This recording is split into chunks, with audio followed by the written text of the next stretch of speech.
ನಮ್ಮ ಟ್ಯಾಕ್ಸ್ ದುಡ್ಡಲ್ಲಿ ಮನೆಗಳೆಲ್ಲ ಎಲ್ಲ ಸರ್ಕಾರಿ ಜಾಗಗಳನ್ನು ಹೊಡೆದಾಕ್ಬಿಟ್ಟು ಅಲ್ಲ, ನೀವು ಯಾರಂತ ನಮ್ಗೆ ಗೊತ್ತಿ, ನಿಮ್ಮ ಹತ್ರ ನಾನು ಮಾತಾಡಲ್ಲ. ಅಧಿಕಾರಿಗಳು ಬಂದಿದ್ದಾರೆ, ನಾವು ಅವ್ರ ಹತ್ರ ಮಾತಾಡ್ತೀವಿ. ನೋಡಿ, ರಸ್ತೆನ ಹೊಡಿತಾ ಇದ್ದಾರೆ. ಮುಂದಿದೇನಿದೆಯೋ ಹೇಳಿದ್ರು ನಮ್ಮ ವಿಡಿಯೋ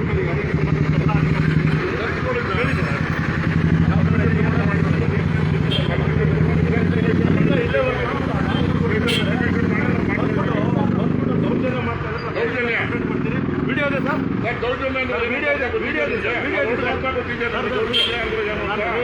ನಾನು ಹುಡ್ತಾನೆ ಅಪ್ಪಡ ಕನ್ನಡ ಮಾತಾಡ್ತಿಲ್ಲ.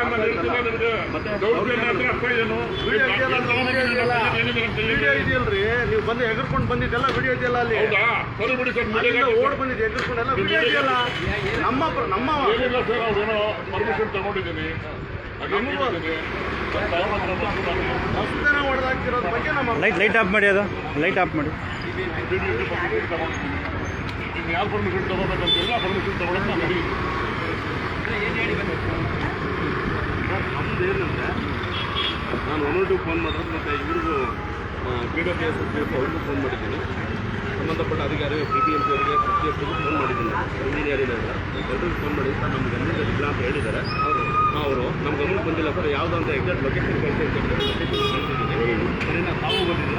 ಏನು ಪರಿಶೀಲನೆ ಮಾಡೋದು ನಮ್ಮದೇನಂತೆ ಮುಖ್ಯ ರಸ್ತೆ ಇದೆ, ತಿಲಕ್ ನಗರದಿಂದ ಕ್ಲಿಯರಾಗಿ ಹೇಳಿದ್ದೀನಿ ಸಾಹೇಬರಿಗೆ. ಒಂದು ಪೂರ್ತಿ ಕೇಳಿಸ್ಕೊಳ್ಳಿ, ನಂದು ನಿಮ್ಮ ಒಬ್ಬರ ಮಾತಾಡ್ತಲ್ಲ ಸರ್. ನಾನು ನಿಮ್ಮ ಹತ್ರ ಏನು ತೊಂದರೆ ನಾನು ಏನು ಮಾತಾಡ್ತಲ್ಲ ಸರ್. ನಾನು ನಿಮ್ಮ ಅಧಿಕಾರಿನ ನಾನು ಅಧಿಕಾರಿ ನಿಮ್ಮ ಹತ್ರ ಮಾತಾಡೋಕ್ಕೆ ಪ್ರಶ್ನೆ ಮಾಡೋಕ್ಕೆ ಪೇಪರ್ ತೋರಿಸಿ ಅಂತ ಹೇಳೋದು ನಾನು ಅಧಿಕಾರಿನ. ನನ್ನ ನೋವು ಏನಂದರೆ, ನಾವು ಸಾರ್ವಜನಿಕರಲ್ಲಿ ಏನು ಟ್ಯಾಕ್ಸ್ ದುಡ್ಡಲ್ಲಿ ಕಟ್ಟಿರ್ತಕ್ಕಂಥ ರಸ್ತೆನ ಅಯ್ತಾ ಇದ್ದೀರಾ, ಪೂರ್ತಿ ರಸ್ತೆನ ಮುಖ್ಯ ರಸ್ತೆನ ಹೊಡೆದಾಡ್ತಿದ್ದೀರಾ. ಆ ನೋವಿಂದ ನಾನು ಪೊಲೀಸ್ ಅಧಿಕಾರಿಗಳಿಗೆ ಫೋನ್ ಮಾಡಿದ್ದೀನಿ, ಸಂಬಂಧಪಟ್ಟ ಅಧಿಕಾರಿಗಳಿಗೆ ಫೋನ್ ಮಾಡಿದ್ದೀನಿ. ಅವರು ಬರ್ತಾರೆ, ಪರಿಶೀಲನೆ ಮಾಡ್ತಾರೆ. ನಾನು ನಿಮ್ಗೆ ಕೇಳೋದಕ್ಕೆ ನಾನು ಯಾವ ಅಧಿಕಾರಿ, ನೀವು ಕೇಳೋದಕ್ಕೆ ಪೇಪರ್ ಅದೇನಿದೆಯೋ ಮತ್ತೆ ಅಧಿಕಾರಿಗಳು ಮಾಡಬೇಕು. ಅಲ್ಲ, ಕೆಲಸ ಆಮೇಲೆ ಮಾಡಿ, ಏನಿದೆ ಅದು ತೋರಿಸ್ಬಿಟ್ಟು ಆಮೇಲೆ ಅವ್ರು ಹೇಳಿದ್ರೆ ಆ ಪರ್ಮಿಷನ್ಗಳೆಲ್ಲ ನಾವು ನೋಡಿದ್ರೆ ನಮಗೆ